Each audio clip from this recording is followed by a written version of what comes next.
बोलिए लक्ष्मी नारायण भगवान की जय। सज्जनों, आज हम आश्विन मास के शुक्ल पक्ष में जो पापांकुशा एकादशी होती है उसकी कथा का श्रवण करेंगे। यह कथा ब्रह्म वैवर्त पुराण से ली गई है। आप अगर हमारे चैनल पर पहली बार हैं तो कृपया वीडियो को लाइक करें, चैनल को सब्सक्राइब करें और जनहित में वीडियो को आगे की ओर शेयर करें। आइए हम कथा का श्रवण करें। इसके पूर्व गणेश जी भगवान को प्रणाम कर लेते हैं। बोलिए गजानंद भगवान की जय। धर्मराज युधिष्ठिर कहने लगे कि हे भगवान, आश्विन शुक्ल एकादशी का क्या नाम है? अब आप कृपा करके इसकी संपूर्ण विधि तथा फल कहिए। भगवान श्री कृष्ण कहने लगे कि हे युधिष्ठिर, समस्त पापों का नाश करने वाला यह एकादशी का व्रत पापांकुशा के नाम से जाना जाता है। हे राजन, इस दिन मनुष्य को विधि पूर्वक भगवान पद्मनाभ की पूजा करनी चाहिए। यह एकादशी मनुष्य को मनोवांछित फल दे करके स्वर्ग को प्रदान करने वाली कही गई है। मनुष्य को बहुत दिनों तक कठोर तपस्या करके जो फल मिलता है वह फल भगवान गरुड़ध्वज को नमस्कार करने से प्राप्त हो जाता है। जो मनुष्य अज्ञानतावश अनेक पाप करते हैं परंतु हरि को नमस्कार कर लेते हैं, वे नरकों में नहीं जाते हैं।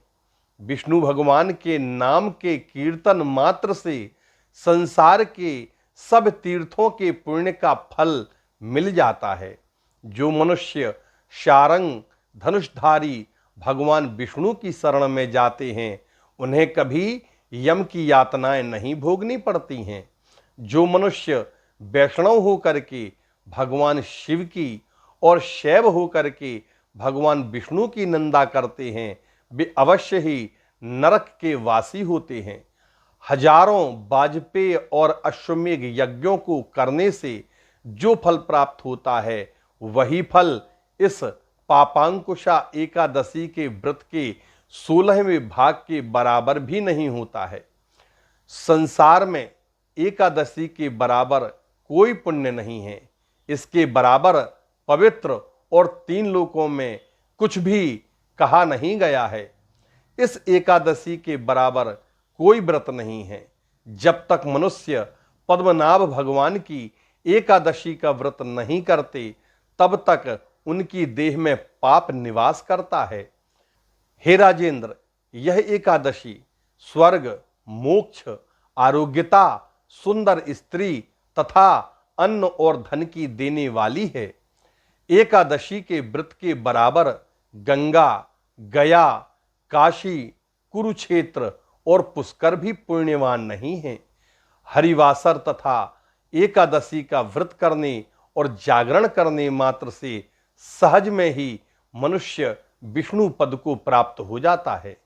हे युधिष्ठिर, इस व्रत के करने वाले 10 पीढ़ी मातृपक्ष, 10 पीढ़ी पितृपक्ष, 10 पीढ़ी स्त्री पक्ष तथा 10 पीढ़ी मित्र पक्ष का भी उद्धार कर देते हैं।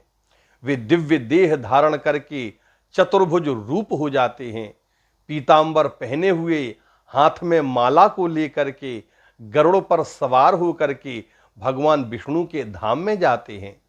हे नृपों में श्रेष्ठ राजा युधिष्ठिर, बाल्यकाल की अवस्था में, युवावस्था में और वृद्धावस्था में इस व्रत को करने से पापी मनुष्य भी दुर्गति को प्राप्त न होकर के सद्गति को प्राप्त होता है। आश्विन मास की शुक्ल पक्ष की इस पापांकुशा एकादशी का व्रत जो मनुष्य करते हैं वे अंत समय में हरिलोक को प्राप्त होते हैं तथा समस्त पापों से मुक्त हो जाते हैं। सोना, तिल, भूमि, गऊ, अन्न, जल, छतरी तथा उपानह अर्थात जूता या चप्पल, इनका दान करने से मनुष्य कभी यमराज को नहीं देखता है। जो मनुष्य किसी प्रकार के पूर्ण कर्म किए बिना जीवन के दिन व्यतीत करता है वह लोहार की भट्टी की तरह सांस लेता हुआ भी निर्जीव के समान ही है। निर्धन मनुष्यों को भी अपनी शक्ति के अनुसार दान करना चाहिए। धनवानों को सरोवर, बाग, मकान इत्यादि बनवा करके उसका दान करना चाहिए।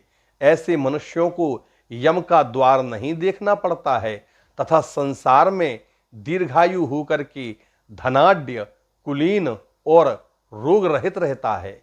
भगवान श्री कृष्ण ने कहा कि हे राजेंद्र, आपने जो मुझसे इस पापांकुशा एकादशी के बारे में पूछा था वह सारा महात्म्य मैंने आपको बता दिया है। अब और आगे आपकी क्या सुनने की इच्छा है? ऐसा कहकर के भगवान आनंद कंद श्री कृष्ण महाराज शांत हो जाते हैं। इति श्री ब्रह्मवैवर्त पुराणे आश्विन शुक्ले पापांकुश एकादशी व्रत महात्म्यम संपूर्णम। बोली लक्ष्मी नारायण भगवान की जय।